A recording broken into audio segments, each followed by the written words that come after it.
Good afternoon, everyone. My name is Andrei Demidov. I work as the scientific coordinator at the Institute for Advanced Study in Budapest at Central European University. And it's my pleasure to welcome you at our online event titled Drawing Lines, Humor, Free Speech, and Hate Speech. It's a part of a larger project titled Cartoons in Court towards a forensic analysis of visual humor, supported by the Constructive Advanced Thinking program. Before we start our event, allow me to share several words about the Constructive Advanced Thinking program, also known under the acronym CAT. It is a joint initiative of the European Network for Advanced Study, launched in 2019, which supports groups of early career promising scholars who wish to address emergent societal issues in their projects. It supports interdisciplinary teams and up to 5 scholars led by a principal investigator. The program allows teams to spend up to 5 visits in different institutes for advanced study across Europe. And it fosters exchange of ideas, cooperation, and supports teams in the implementation of their projects. We at the Institute for Advanced Study in Budapest are happy to be a coordinating institution for the team led by the principal investigator Alberto Godioli, who applied with the project, as I said, Cartoons in Court, towards a forensic analysis of visual humor. Today, we asked the group to present the project, and we have the whole team with us, joining us this afternoon. And allow me to introduce the members of the team. So, as I said, the team is led by the principal investigator, Alberto Godioli, who is a senior lecturer in European culture and literature at the University of Groningen and program director of the Netherlands Research School for Literary Studies. We also have with us Vicky Bremen, assistant professor at Utrecht University's Center for Intellectual Property Law, Andrew Breaker, assistant professor of English literature in the Department of Literary Studies at Ghent University. We also have Anna Pedrasini, researcher in communication and semiotic studies at Comahue National University in Argentina, and Tjeerd Royerts, an award-winning Dutch editorial cartoonist currently living in Amsterdam.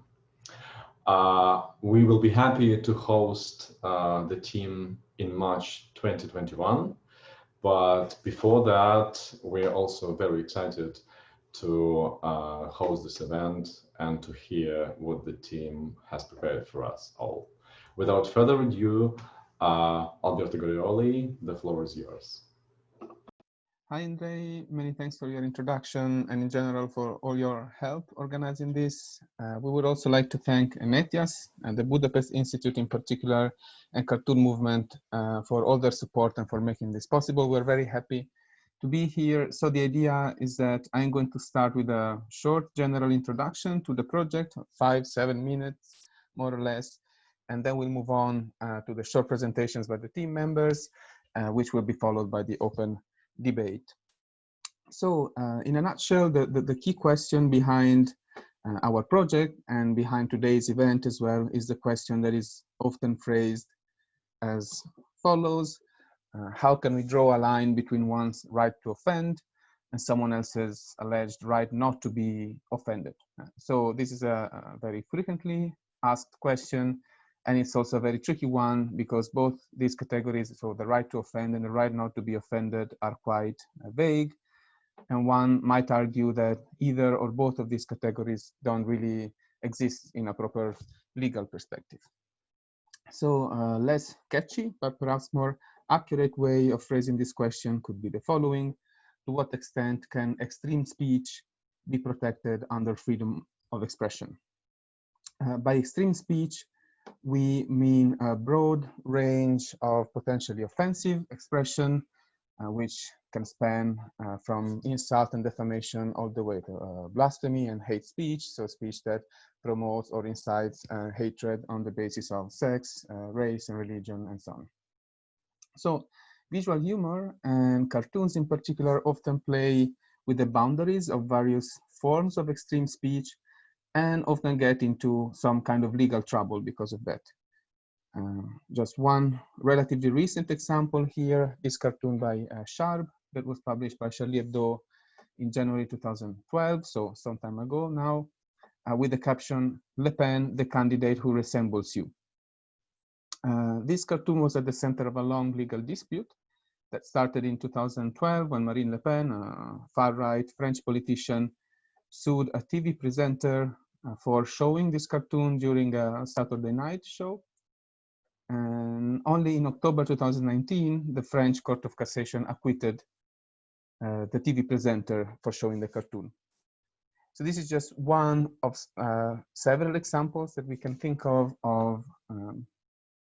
legal cases revolving around visual humor and cartoons in particular worldwide.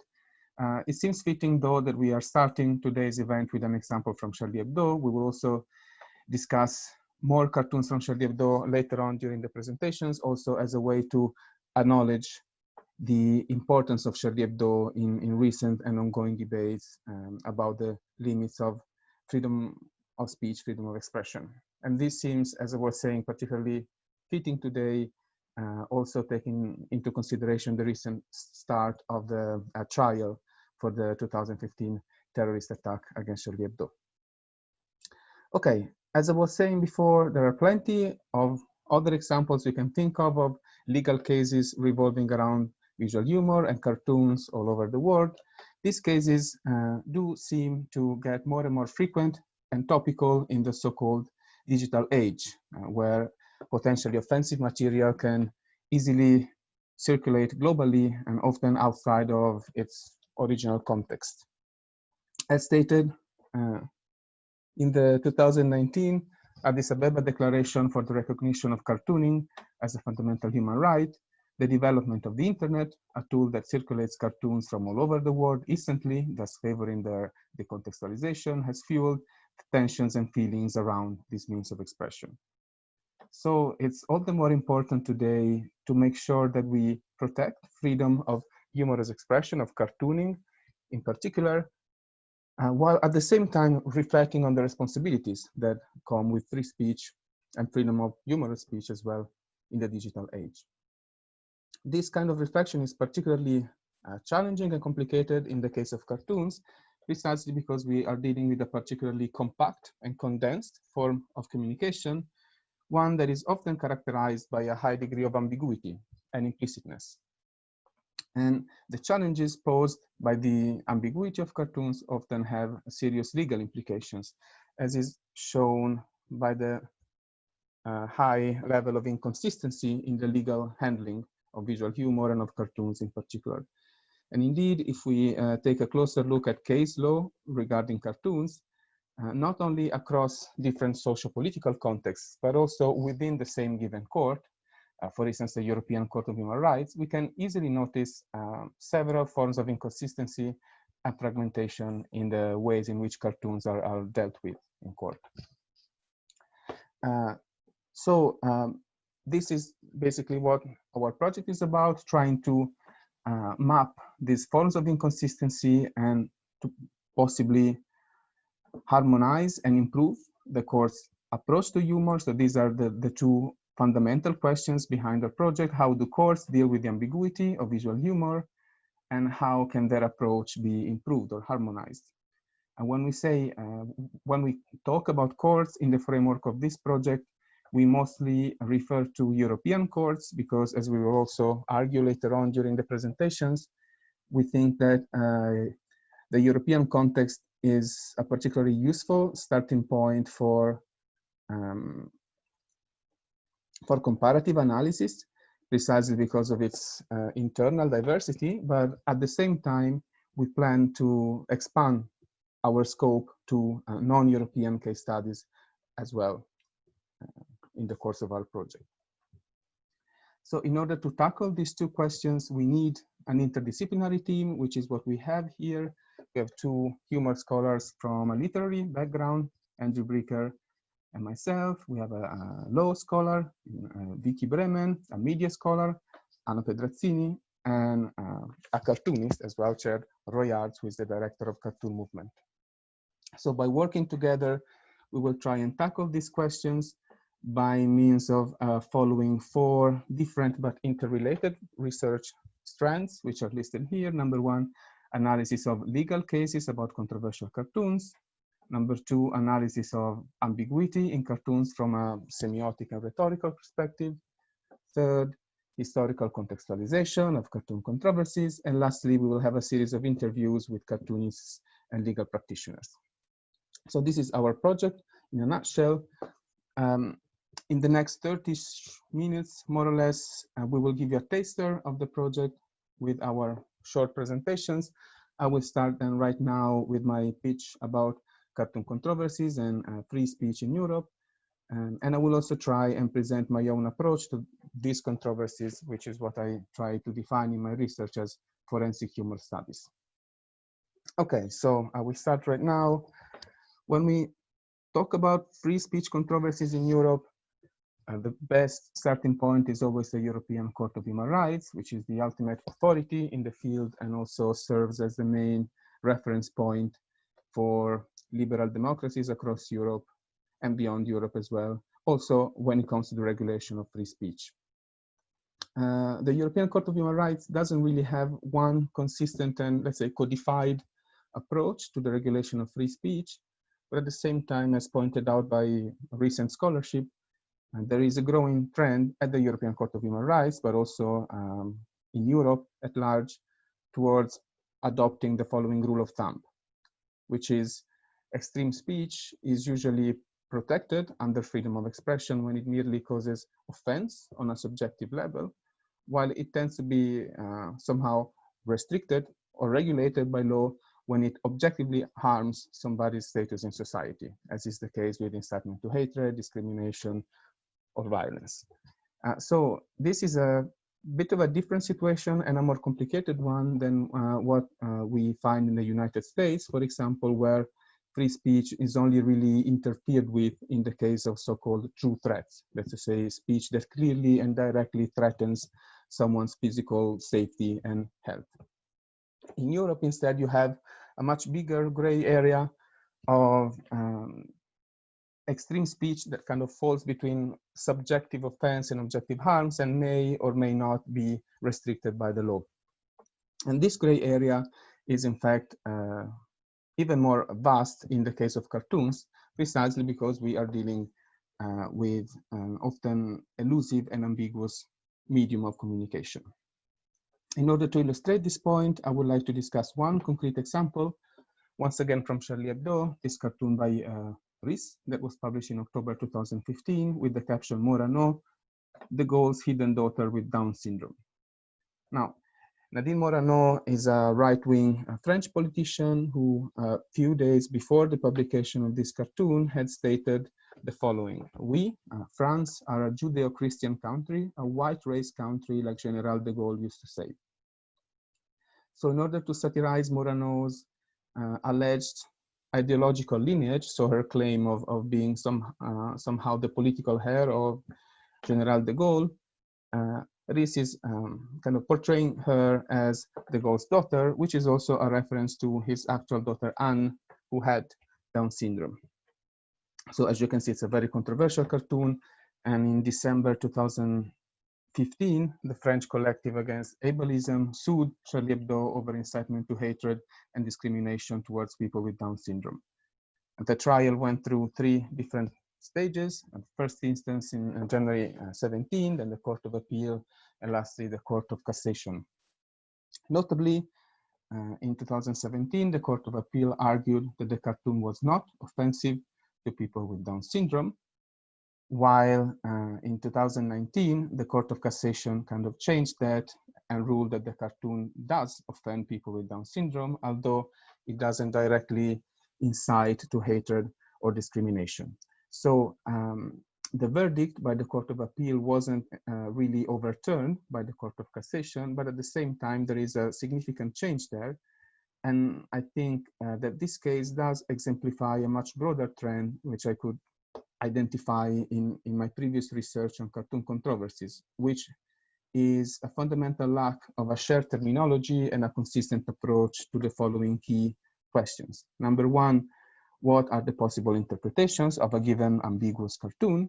And number two, provided that the same cartoon allows for multiple interpretations, say an offensive interpretation and a less offensive one, then to what extent should the author be held responsible for the possibly offensive and harmful interpretation of the cartoon?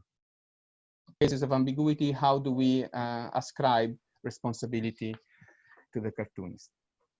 So in order to tackle these two questions properly, my point is that we need a closer interdisciplinary dialogue between the law on the one hand and humanities-based humor studies on the other hand.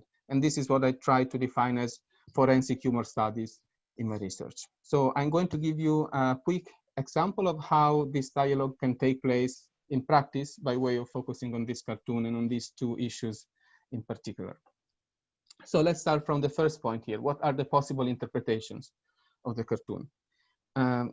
In this specific respect, we can say that humor theory helps us identify two fundamentally different forms or types of potentially offensive humor, potentially offensive cartoons in this case, which is what I try to define in a recent contribution as a first degree offense on the one hand and a humor against the offender on the other. This distinction is partly inspired by the work of Paul Simpson on the discourse of satire, but we don't really have the time to delve too much into the theory here.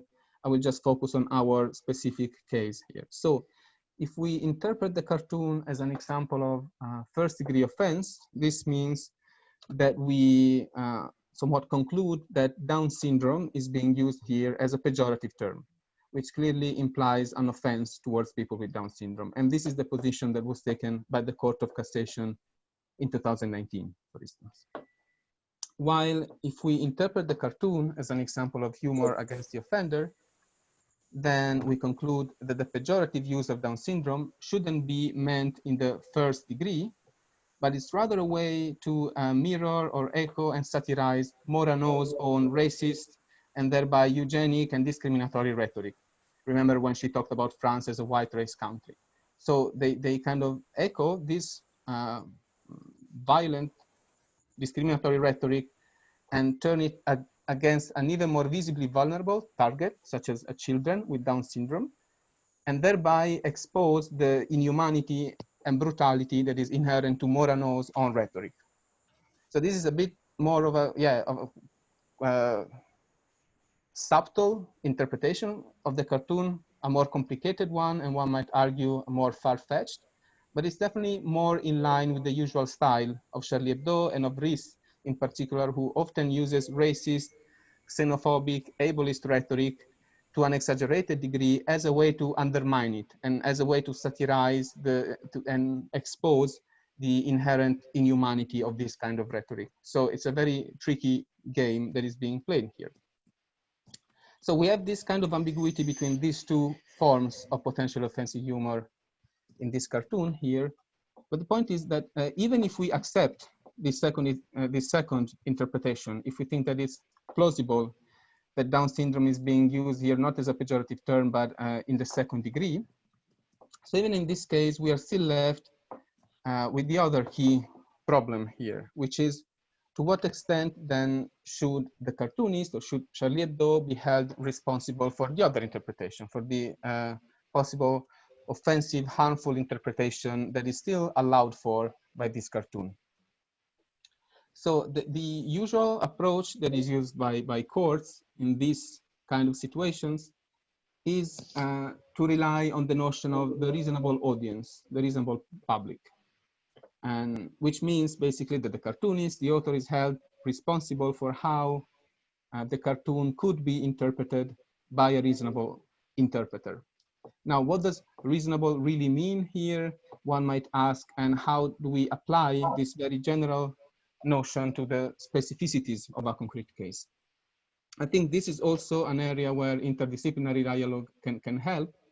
And I'm thinking in particular of the notion of presumed addressee, which is defined in literary theory as the public that the author can presume to be talking to. So that is, I think, a more specific notion than the notion of reasonable audience. And yeah, I still hear some kind of background noise. Do you also hear it, or is it only me? Okay, so probably it's just coming from. Yeah, sorry. I was just saying that the notion of presume. I can also hear background news. I see that 3 or 4 people have still their the mics on, not unmuted. Yeah. Yeah. Thank you. Yeah. So it would be great if Mira, Mercedes, Julia are not unmuted. Okay. Thank you. Yeah. So it would be great if you could switch it off. Sorry. Thank you. So I was just saying that the notion of presumed addressee is somewhat more context specific than the notion of reasonable audience, and it might help us better understand the case of Charlie Hebdo here. Because if we think about the trajectory of Charlie Hebdo over the last 15 years, more or less, we can notice a substantial change, not in the reasonability of the audience, but rather in the presumed addressee of the magazine. So in the kind of public that the magazine can presume to be addressing. This is something that was touched upon by another Charlie Hebdo cartoonist, Luz, in 2015, in an interview that he gave soon after the terrorist attack.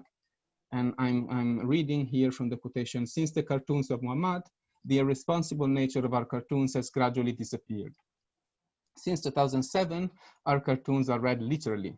We are simply a newspaper that is bought, opened, and closed. If people post our cartoons on the internet, if the media highlights some of our cartoons, that's their responsibility, not ours." So Luz here is acknowledging the fact that there has been a change in the readership, in the presumed addressee of Charlie Hebdo, from a niche readership that was supposed to get the irony, so to speak, so to read the cartoons in the second degree, to a much broader global readership that tends to or is expected to read the cartoons literally in the first degree. So Luz here is tapping into a key question that I would like to leave you with, which is, to what extent should the cartoonist be held responsible, or how does the responsibility of the cartoonist change when there is such a significant change in the presumed addressee of the cartoons, so from a niche readership to a global audience? Now, the position taken by Luz here is quite clear. So in his view, the responsibility doesn't change, and the cartoonist has a right to be irresponsible in that sense. So we may agree or disagree with Luz here. We clearly don't have the time to come up with one univocal answer to this question right now. My main point is just to stress that in order to tackle this question in a proper and articulate way, we need a closer interdisciplinary dialogue between the law and humanities-based humor studies. And this is the end of my short presentation. There are some references here. You will also find them in the PowerPoint that we will upload onto the website of the institutes. And now I would just like to give the floor to Anna Pedrasini, who will further elaborate on the notion of ambiguity in cartoons from a semiotic and rhetorical perspective. Thank you very much, and I'll just give the floor to Anna. Thank you very much. Good morning, good afternoon to everyone, and thank you for joining us today. Well, my contribution to this roundtable will be to bring into the debate semiotic and rhetorical aspects that undoubtedly play a role in humor and cartoon controversies. As stated in our project, judges can benefit from a systematic methodology to analyze these rhetorical and semiotic aspects.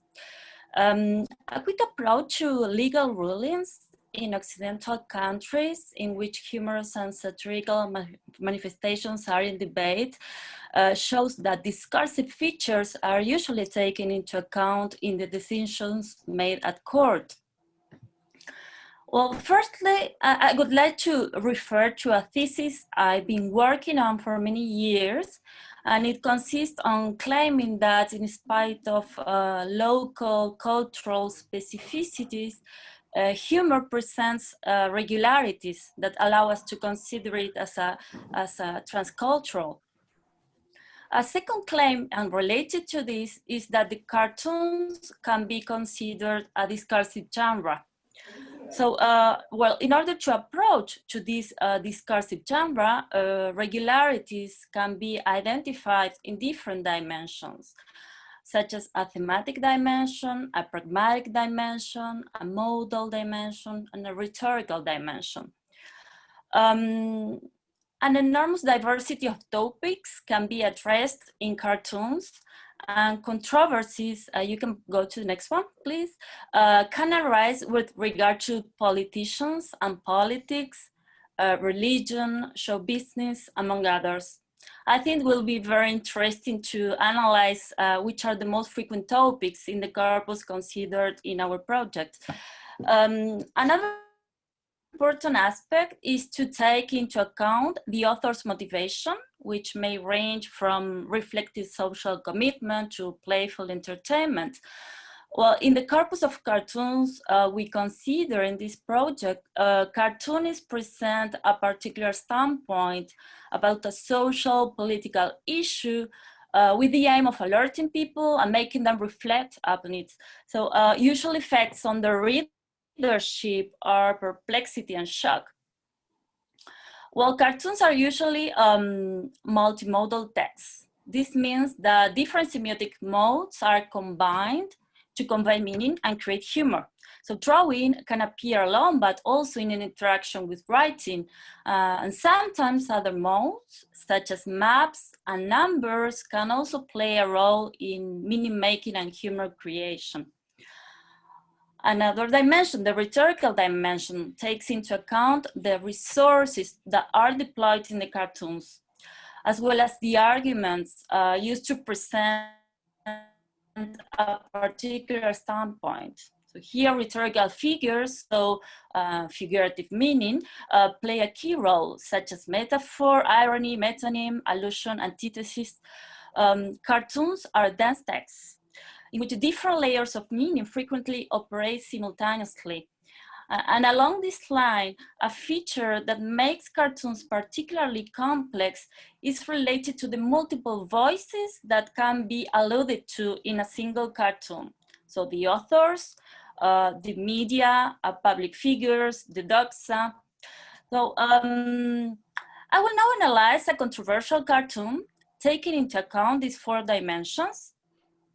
But before doing that, I think it's relevant to present a wider context in which the cartoon appeared. This case, I think it's a good example of intertextuality in media, and it's also an example of an increasing phenomenon which affects cartoons favored by internet and in particular social media, and that is the contextualization. As we know, the contextualization often leads to misreadings. So in the chain of events I'm going to present, the target is the French former Minister of Justice, Christian Taubira, during François Hollande's presidential term. 3 out of 4 of these publications, the one I'm going to show you, were sued over incitement to discrimination and hatred. So the first event is when Anne-Sophie Leclerc, a candidate for the Front National, relayed on her Facebook page in October 2013, a photomontage comparing Christian Taubira to a monkey. The second event is when Minute, a far right-wing weekly, published an editorial titled Clever as a Monkey, Taubira finds the banana. So you can go to the next one, please. The person depicted in this caricature is Front National's former leader, Jean-Marie Le Pen. The third event is after the Minute's editorial, Charlie Hebdo publishes a cartoon created by Sharp. Well, this cartoon provoked some controversies. The next one, please. At the time, Sharp said, to denounce racism, sometimes it's necessary to represent the shocking image we want to denounce. So considering the aforementioned dimensions, from a thematic level, this cartoon refers to the Minister of Justice, Taubira, and the racist comments towards her from far right-wing partisans. From a pragmatic dimension, even if Taubira is depicted as a monkey, we identify an anti-racist intention in the cartoon due to its title, Rassemblement Bleu Raciste, in which Sharp makes a direct accusation towards the coalition of right-wing and far-right political parties created by Marine Le Pen, Rassemblement Bleu Marine. From a rhetorical dimension, there's a verbal substitution, so racist instead of marine, navy. And also, among visual resources, we find a caricature based on the use of zoomorphism. Depicting politicians as animals is a century long tradition in the history of caricatures. Well, there's also the symbol of Front National. Well, the fourth event is when André Giuliani, a right-wing French politician, published Sharp's cartoon, but without its title, Rassemblement Bleu Raciste. The blog's title was instead Parody of Justice. Important variations from the original version occur at the pragmatic and modal dimensions. So the social context of production changed. Sharp's intention was completely twisted. Giuliani's motivation is to criticize the harsh sentence towards Anne-Sophie Leclerc and the complete absence of accusation towards Sharp. You can go to the next one, please. Nevertheless, if we turn to the modal dimension, the visual verbal narrow relation of the original cartoon was broken. Without the words, and even more with a different title, the drawing presents a drastic change of meaning. So in the original version, the title contradicts the image. So we can ask, was there incitement to discrimination and hatred? Well, we might come back to this during the debate, so we'll stop here now. And well, thank you very much for your attention.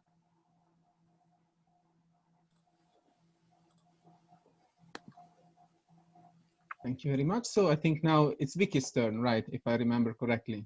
Yes, thank you, Alberto. Thank you. Well, today I would like to offer a legal perspective on satire, illustrated by the case Vereinigung Bildender Künstler versus Austria, or VBK in short. I will focus on 3 points. So I'll start with the position of art in the European Court of Human Rights line of case law.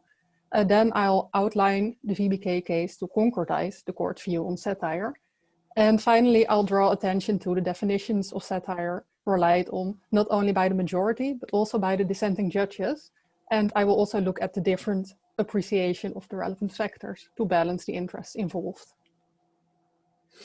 Okay, so first, as a bit of background, the court distinguishes different kinds of speech, including political speech, which enjoys the highest level of protection before the European Court, but also artistic speech is covered by Article 10 of the European Convention, and this provision protects freedom of expression in general. Well, in the line of case law before the court, no so-called exceptio artis has been recognized. So each time it's about the concrete circumstances of the case and balancing all interests involved. Yeah, so that's about artistic speech as such, but such speech can also contribute to a public debate, and then it enjoys more protection. But then again, this may be different if this contested artistic speech must be balanced against religious values or moral values of local or national communities. So that's a bit of background. And turning then to the VBK case, I should say that it was not a case about cartoons in particular, but it's still relevant to see how the court deals with the concept of satire. So what was it about? It was about a huge painting from an Austrian painter, which showed public figures in public figures, but also religious figures in sexual positions.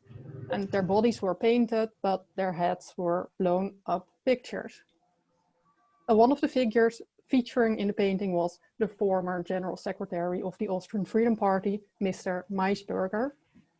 He brought proceedings against the Artist Association and argued that the painting debased him and his political activities, and he aimed to prohibit any further exhibition of the painting.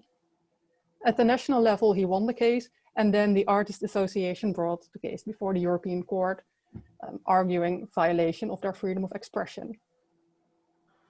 Well, ultimately, the court found that the injunction was disproportionate to the aim pursued, and indeed found a violation of Article 10. So it's interesting to see that the court explicitly goes into the concept of satire, giving the definition shown on the slide. But it just seems to come up in the reasoning, and that makes me wonder what this definition is actually based on, but also what the practical implications are for application in concrete cases such as the one at hand, especially since, well, it's this definition that underlies both the majority's view and that of two of the dissenting judges, as we will see in a bit.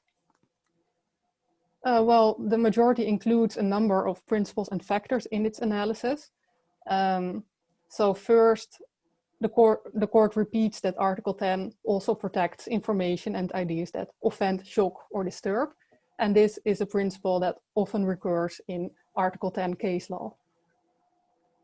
The court then goes on by stating that states may not encroach unduly on freedom of those who create or exhibit works of art, but also that freedom of expression comes with duties and responsibilities on the part of the artist. And that will depend on the situation and means. Well, regarding this specific painting, the court finds that it, and I quote, depicted Mr. Maisberger in a somewhat outrageous manner, but, and again I cite, it used only photos of the heads of the persons concerned, their eyes being hidden under black bars, and obviously did not aim to reflect or even suggest reality. So the court therefore concludes that such portrayal amounted to a caricature of the persons concerned using satirical elements. The court still goes on about the painting, stating that it related to Mr. Maisberger's public standing as a politician, so he had to display a wider tolerance in respect of criticism. The painting could, according to the court, also be seen as some kind of counterattack against the Austrian Freedom Party because its members had previously criticized the association's work.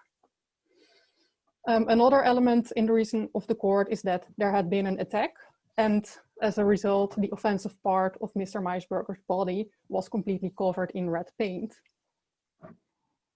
So no longer that visible. And in the end, the court explicitly states to have balanced all interests involved. So Mr. Maisberger's personal interests and the association's freedom of expression.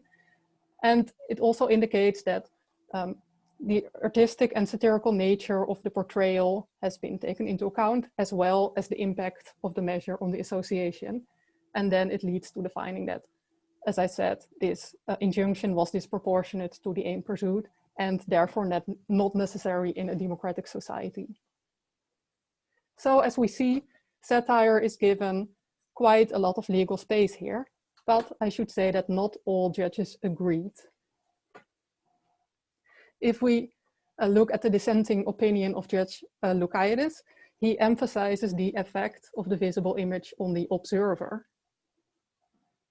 But then, as we have already talked about a bit, in our digital network environment, boundaries in time and place disappear. So who is the observer that should be taken into account? Another thing in the dissenting opinion of Judge Loukaides is that he questions whether the painting, which he consistently writes in quotation marks, even constituted art, stating that the fact that an image has been produced by an artist does not always make the end result artistic. And likewise, an image will not become satirical if the observer does not detect any message in the form of a meaningful attack or criticism relating to a particular problem or person's conduct. So in his view, so that is his view, no such message is present, and the painting can therefore not be called satirical or artistic. But what does not become clear from his statement is the definition of satire he relies on. So that was one judge, but there were two other judges who disagreed with the outcome of the case. And I should note that these dissenting judges cite the definition of satire given by the majority as well. So apparently it seems that the same definition can lead to a different outcome. And then it's mostly the factors considered in the balance of interests that they disagree with. So these judges agree that Article 10 also protects ideas that offend, shock, or disturb, but they find that the painting in question interferes excessively with the rights of others. And as they also quote, there are limits to excess. One cannot be excessively excessive. So according to these judges, in this case, the excessive nature of the portrayal results precisely from its attack on the dignity of others, which in their view is covered by the more general protection of the rights of others under paragraph 2 of Article 10. And as they also say, dignity is a concept that prevails throughout the entire European Convention. Well, then these two judges also endorse the finding in a German cartoon case that where there is a conflict with human dignity, artistic freedom must always be subordinate to personality rights.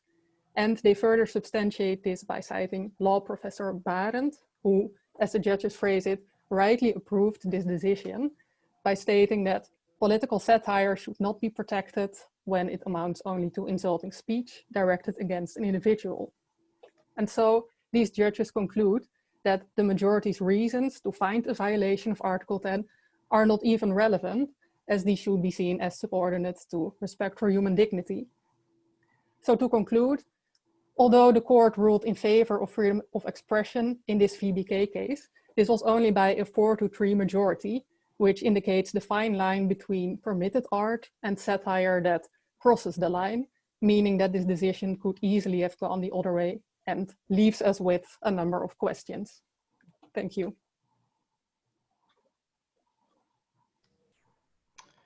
And now I think I'm up. Yes. Wonderful. Yeah, I will just then turn the page to, this is Vicky's thanks, and thank you, Vicky, also for your presentation. And now it's Andrew's turn. Yeah, here we go. Great, thank you.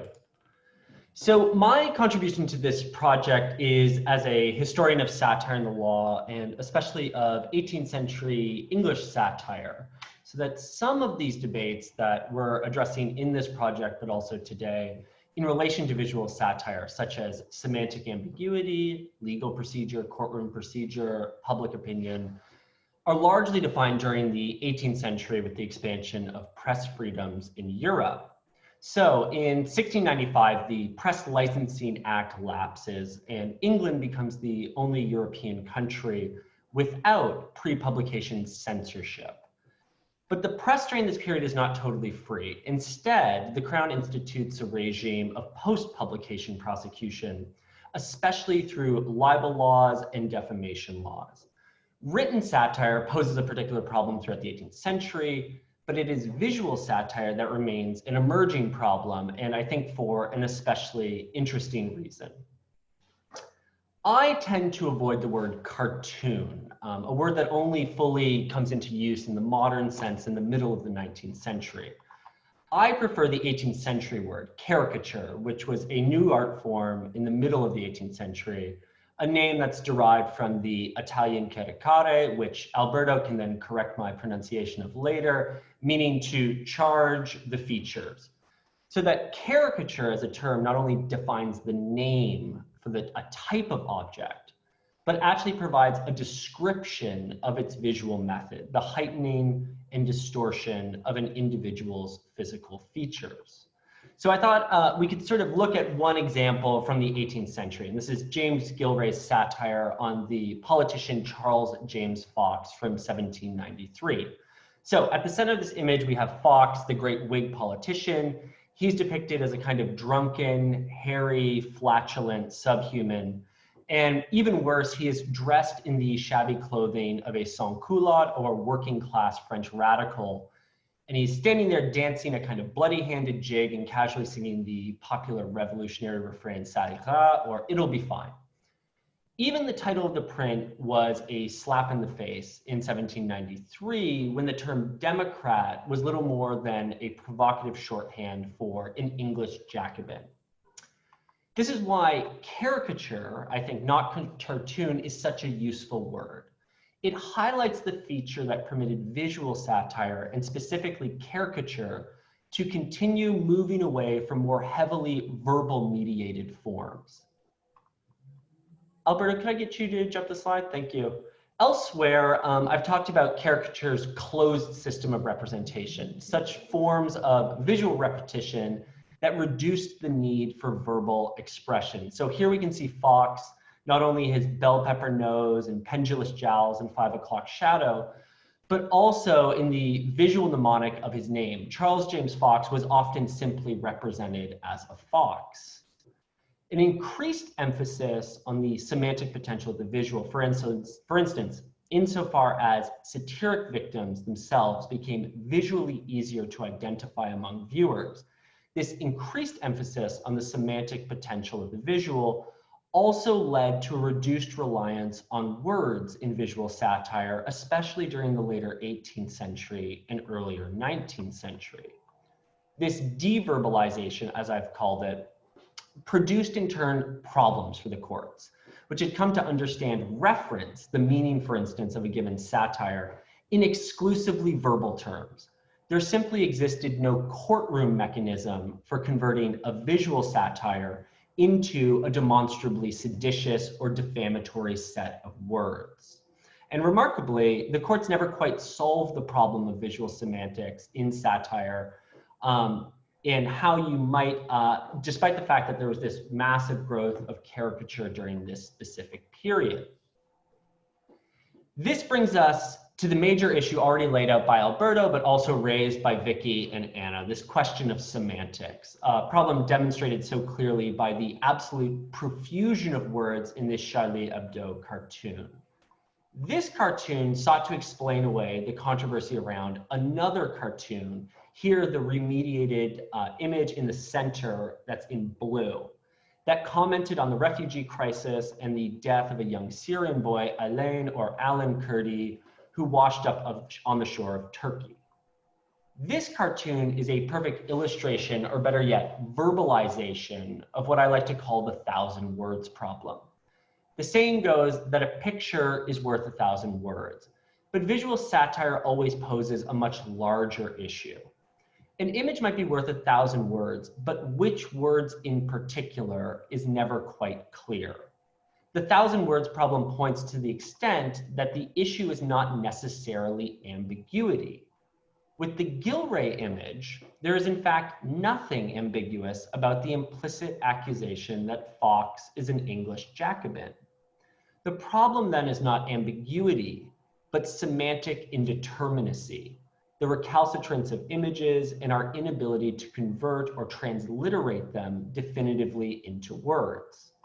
So that's one big issue that I want to take up with this project, and I know that all of us are interested in, this semantic issue around visual satire. But there's also a larger question which always circles around satire per se. Why, in fact, is visual satire so important? Why should it be a protected form of speech? And the answer to those kinds of questions is tied up in how we define the function of visual satire in today's world. Or, put slightly differently, between two extremes of officially sanctioned speech and a kind of First Amendment libertarian hyperprotectionism, we can imagine two situations. First, if we believe visual satire serves an important function or purpose, whether it's educational, social, political, or otherwise, then we are likely also to believe that it is a form of speech worth protecting. But second, if we believe visual satire does not serve a valid purpose and is instead simply incendiary, offensive, divisive, and so on, then perhaps we're more likely to permit greater restrictions on this sort of speech. Whether you end up supporting more or less regulation, I suspect your attitude towards legal restraint is conditioned or shaped by your attitude towards satire and your beliefs about it. This is why the function of satire is, for me, central to this project. Our beliefs about the function of satire foreground not simply the legal procedural issues that arise in regulating cartoons today.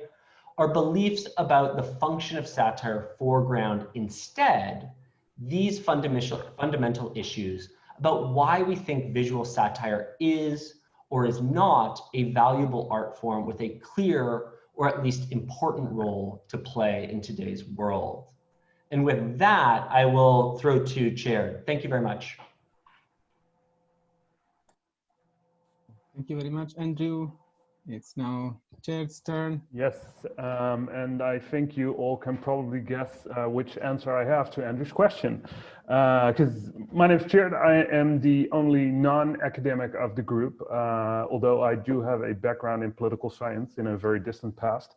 But I decided to become an editorial cartoonist, and as such, my perspective on this project and my input on this project will be from the field, as I do a lot of cartoons myself. I work for a Dutch newspaper, NRC, and I also work for international media. And I'm also editor-in-chief of cartoonmovement.com, which is a website for professional international cartoonists. We have a community of close to 600 professional cartoonists who are on the website and publish there. And as you might imagine, we've had our share of controversial cartoons. We've been up and running for 10 years. So in that span, we had a bunch of cartoonists getting into trouble because of their work, including myself. But I'm not here to share one of those examples of myself, basically, because it's very long ago. And I would spend the whole of my presentation explaining what the cartoon was about and why it was controversial. So instead, I decided to pick a recent example of a cartoon that got a Portuguese cartoonist in trouble. And I've called my presentation The Court of Public Opinion, because in our experience, in my experience running cartoon movement in the last 10 years, the cartoonists who end up in court are the ones in oppressive regimes. In Europe, cartoonists ending up in court is luckily still more rare, although Alberto did indicate that the number of cases on the increase. And what we do see is that public opinion is getting more and more sharp when it comes to satire. And that's why I thought it might be good to share a recent example. Now, Alberto, you can now go to the slide of the cartoon that I want to share. So this is a cartoon. It's made by Portuguese cartoonist Vasco Gargalo. It was published in a Portuguese newspaper in 2019, November 2019. And he also uploaded it on our platform. The thing is, it was published in Portugal and it wasn't a problem. It was also published on Cartoon Movement and it wasn't immediately a problem, but a conservative Israeli think tank got wind of it like 3 months later. I think it was January 2020. And they sent a letter to the ambassador, the Israeli ambassador in Portugal, notifying him, and then the ball kind of got rolling, and in the end, other people started a petition and asked that this cartoonist be fired from the newspaper he was working for, and was to be fired from Cartoon Movement as well. And we received, I think, in total about close to 10,000 emails calling for the resignation of this cartoonist, because well, I don't think I have to explain the image. What he does is he criticizes Netanyahu's policy versus the Palestinians by making some very blatant comparisons to World War II. So it starts with Netanyahu with the blue armband around his arm, where in the Nazis would have a swastika. And he even included the famous slogan of concentration camps above the oven, where a coffin is put in, with the Palestinian flag. So the cartoon doesn't leave any ambiguity. It's a clear reference to World War II. It's a clear comparison to what Israel is doing to the Palestinians and comparing that to the Holocaust.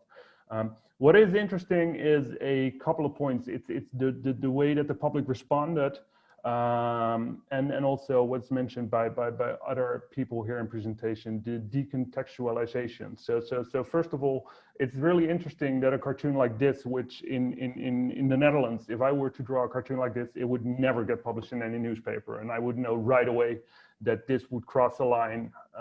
But apparently not in Portugal. So in Portugal, this was published without a problem, which is, to me, is really interesting and says something about how the standards are different in different countries, and how that's very difficult when it comes to judging satire, especially with cartoons, and you know, other people have already said this, but with cartoons having the potential to travel the world these days.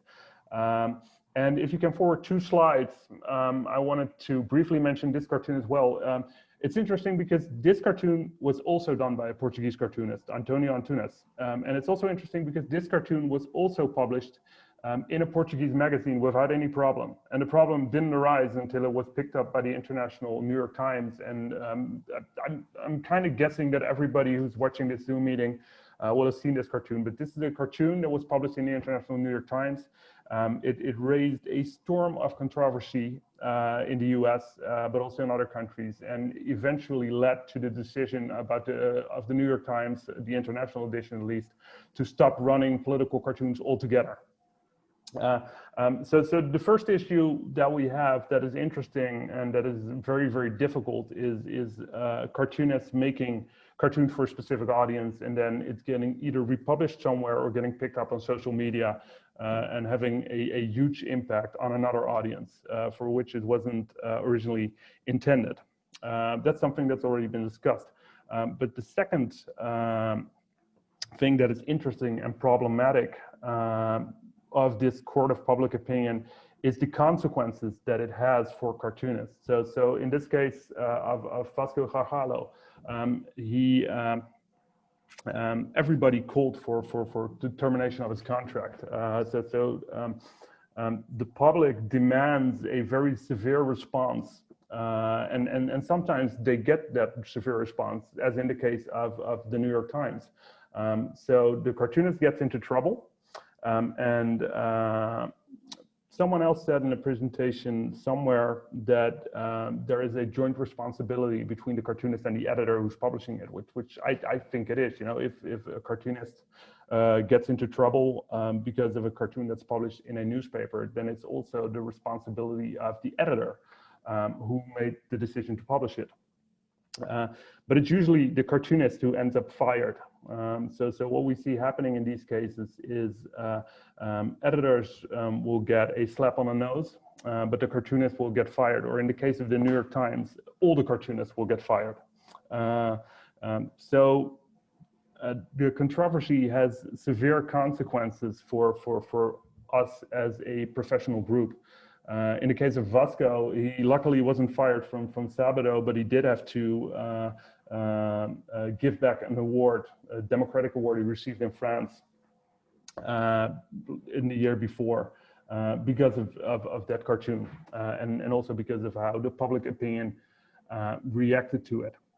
And I wanted to share that perspective on controversial cartoons, because obviously public opinion and how cartoons are seen and addressed in court are closely interrelated, in the sense that the evolution of public opinion will influence how courts look at freedom of expression, how courts decide on controversial cartoons. And that's why it's so important that we talk about the limits of freedom of expression and to what extent satire has the space to operate within those boundaries, because otherwise you end up with situations like this one. Okay, could you go to the next slide, Alberto?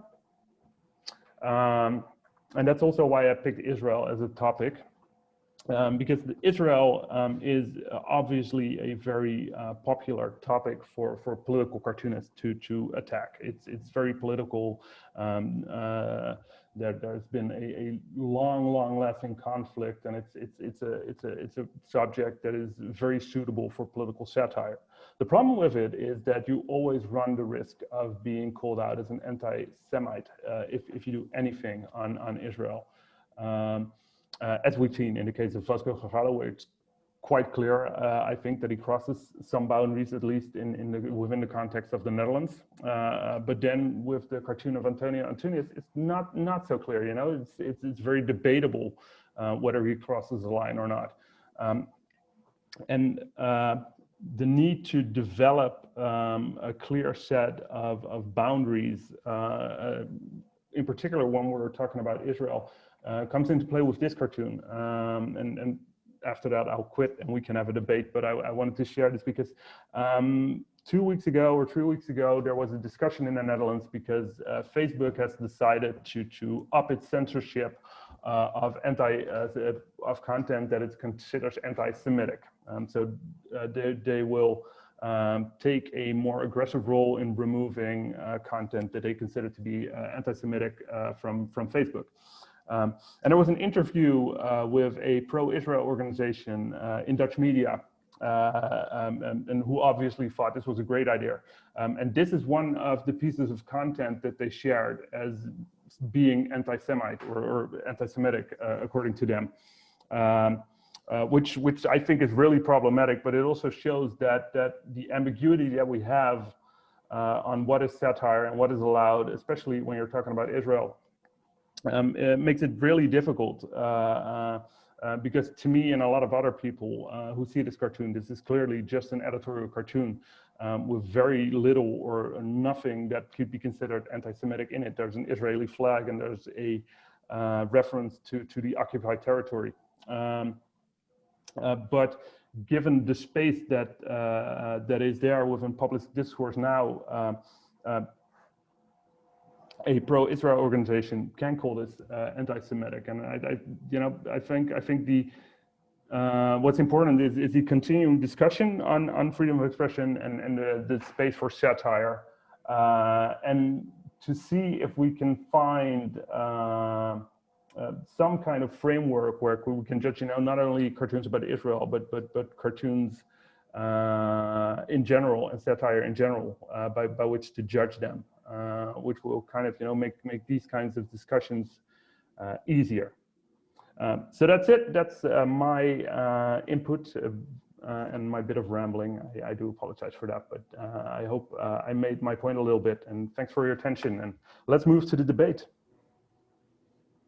Perfect. Thank you very much, Jared. And yeah, I think we can simply give the floor back to Andrei, who is going to moderate the debate, right? And I will just stop sharing my screen.